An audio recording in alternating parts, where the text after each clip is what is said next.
В минувшие выходные удачно прошло открытое первенство по длинным нардам, где приняли участие все желающие. Соревнования проводятся объединением молодых специалистов при участии Удачнинского ГОКа и правкома комбината, которые оказывают финансовую и техническую поддержку. За ходом соревнований наблюдали наши мирнинские коллеги. Соревнования проводились по олимпийской системе на вылет.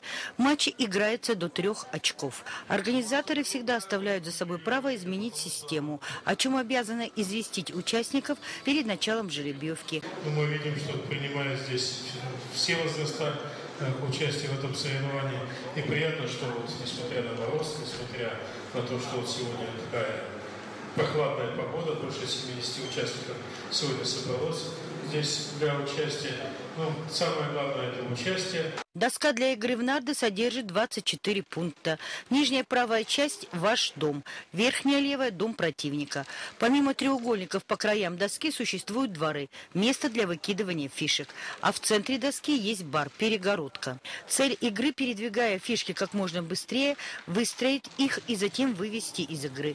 Кто ходит первый, игроки определяют жребием, кидая кости. В случае спорной ситуации решение принимает судья за столом. Если один из игроков не согласен с решением, он имеет право обратиться к главному судье соревнований. Участник имеет право замены игральных костей, но только один раз за матч. По результатам соревнований, которые длились с 12 часов дня до 7 вечера, первое место занял Андрей Степаненко, геолого-разведочная экспедиция. Второе почетное место получил Сабир Алитаев из цеха хвостового хозяйства. Третье досталось Виталию Чернышову, обогатительная фабрика номер 12.